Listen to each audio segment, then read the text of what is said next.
नमस्कार दर्शकों, त्रिकाल दर्शन में आपका एक बार फिर से बहुत बहुत स्वागत है। अक्सर जब हम अपनी कुंडली खोलते हैं तो हमारा पूरा ध्यान उस बात पर होता है कि कौन सा ग्रह किस भाव में बैठा है। हम खुश हो जाते हैं कि गुरु केंद्र में है या शुक्र उच्च का होकर बैठा है। लेकिन क्या आप जानते हैं कि इन सब से ऊपर एक ऐसी शक्ति है जो अदृश्य है पर बेहद प्रभावशाली, और वह है दृष्टि यानी एस्पेक्ट। आपकी ज़िंदगी को असली रूप में बदलने वाला ग्रह वो नहीं है जो आपके भाव में बैठा है, बल्कि वो है जो आपके भाव को देख रहा है। आज के विशेष वीडियो में मैं आपको दृष्टि के उस विज्ञान के बारे में बताऊंगा, जिसे समझकर आप अपनी कुंडली खुद पढ़ना सीख पाएंगे। आज के बाद आप अपनी कुंडली को सिर्फ देखेंगे ही नहीं, उसे समझना भी शुरू करेंगे। सबसे पहले एक बुनियादी सवाल, दृष्टि आखिर होती क्या है?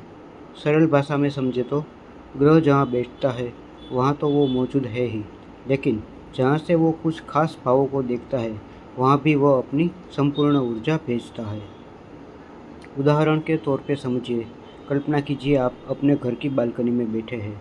आपका शरीर तो बालकनी में है, लेकिन आपकी नज़र सामने वाली सड़क या पार्क पर है। आपका शरीर बालकनी में है, लेकिन आपका ध्यान, आपकी चेतना, आपकी ऊर्जा उस पार्क की गतिविधियों पर है। ठीक उसी तरह ग्रह जिस भाव में बैठता है उस भाव के फल तो वो देता ही है, लेकिन जिस भाव पर अपनी दृष्टि डालता है उस भाव के फल को भी वो पूरी तरह कंट्रोल करने लगता है। और कभी कभी बैठने वाले ग्रह से ज़्यादा देखने वाला ग्रह महत्वपूर्ण हो जाता है। अब बात करते हैं गोल्डन रूल की। राहु और केतु को छोड़कर हर ग्रह की 7वीं दृष्टि होती है। इसे दर्पण दृष्टि भी कहते हैं। ग्रह जहाँ बैठा है उससे ठीक 180 डिग्री पर सामने वाले भाव को वो पूरी शक्ति से देखता है। जैसे आईने में आप खुद को देखते हैं, वैसे ही ग्रह सामने वाले भाव में अपना प्रतिबिंब डालता है। उदाहरण के तौर पे देखें तो अगर आपकी कुंडली में लग्न यानी कि पहले हाउस पे सूर्य बैठा है, तो लग्न आप स्वयं है, आपका व्यक्तित्व, आपका शरीर। सूर्य की नज़र ठीक सामने वाले 7वें भाव पे है, जो कि वैवाहिक जीवन और पार्टनरशिप का भाव है। तो अगर सूर्य बली है तो व्यक्ति बहुत ही तेजस्वी होगा, लेकिन उसकी दृष्टि वैवाहिक जीवन में है तो वैवाहिक जीवन में या पार्टनरशिप में ईगो या टकराव पैदा कर सकती है, क्योंकि सूर्य एक गर्म ग्रह है और अपने सामने वाले भाव को भी वो अपनी गर्मी से प्रभावित करेगा। आप भी अपनी कुंडली खोलकर देखें कि सूर्य कौन से भाव में बैठा है और कहाँ देख रहा है। अब आते हैं ब्रह्मांड के सेनापति मंगल पर। मंगल के पास विशेष शक्तियाँ हैं। मंगल सिर्फ 7वें घर को ही नहीं देखता, बल्कि उसकी 3 विशेष दृष्टियाँ होती है, चौथी, 7वीं और 8वीं। चौथी दृष्टि यानी सुरक्षा और नियंत्रण। यह दृष्टि माता, सुख और मानसिक शांति के भाव पर होती है। जहाँ मंगल चौथी दृष्टि डालता है वहाँ व्यक्ति बहुत ही प्रोटेक्टिव हो जाता है। 7वीं दृष्टि यानी सीधा प्रहार। यह मंगल की ऊर्जा का सीधा संचार होता है। 8वीं दृष्टि यानी परिवर्तन और बदलाव। यह सबसे रहस्यमयी है। जहाँ मंगल 8वीं दृष्टि डालता है वहाँ अचानक बदलाव या दुर्घटना या बड़ी रिसर्च की संभावनाएं बनती है। अगर मंगल आपकी कुंडली के 10वें घर पे है, जो कि कैरियर का भाव है, तो वह आपके लग्न यानी कि पहले हाउस को चौथी दृष्टि से देखेगा। ऐसा व्यक्ति काम के मामले में बहुत ही जुनूनी यानी कि वर्कोहोलिक होगा और उसकी पर्सनालिटी में एक फौजी जैसी अनुशासनता दिखेगी।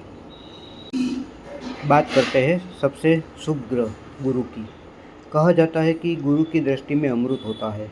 गुरु जहाँ बैठते हैं वहाँ शायद उतना चमत्कार न करें, लेकिन जहाँ देखते हैं वहाँ निहाल कर देते हैं। गुरु की 3 दृष्टियाँ होती है, 5वीं, 7वीं और 9वीं। 5वीं दृष्टि यह बुद्धि और संतान का आशीर्वाद देती है। 7वीं दृष्टि रिश्तों में समझदारी और विस्तार लाती है, और 9वीं दृष्टि यह भाग्य का द्वार खोलती है। अगर आपकी कुंडली में कोई भाव खराब हो रहा है मगर उस घर पर गुरु की एक भी दृष्टि पड़ जाए, तो समझ लीजिए उस भाव से जुड़ी सभी परेशानियां खत्म होने वाली है। गुरु का देखना ही अपने आप में एक सुरक्षा कवच है। अब आते हैं सबसे ज़्यादा डराने वाला, लेकिन असल में सबसे ज़्यादा सिखाने वाला ग्रह शनिदेव पर। शनिदेव की 3 दृष्टियाँ होती है, तीसरी, 7वीं और 10वीं।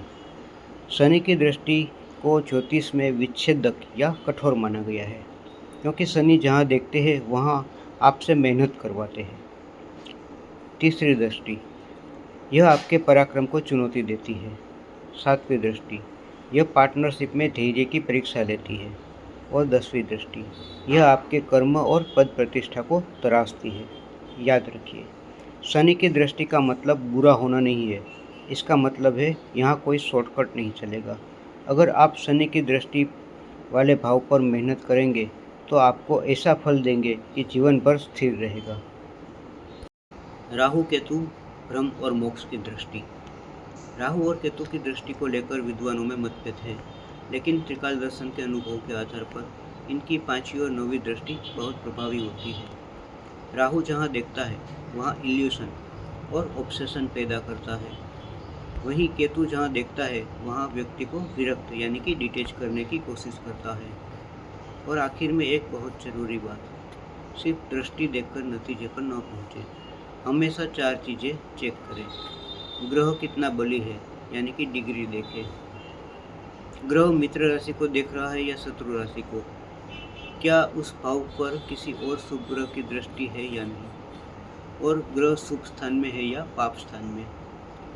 आप अपनी कुंडली खोलिए और देखिए कि आपके धन भाव यानी कि 2nd हाउस और भाग्य भाव यानी 9th हाउस को कौन सा ग्रह देख रहा है।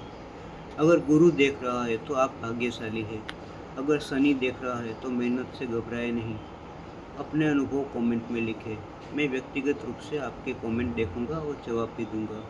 और हाँ, अगर आप अपनी कुंडली का विस्तृत विश्लेषण चाहते हैं तो डिस्क्रिप्शन में दिए गए ईमेल पर अपनी डिटेल्स भेजें।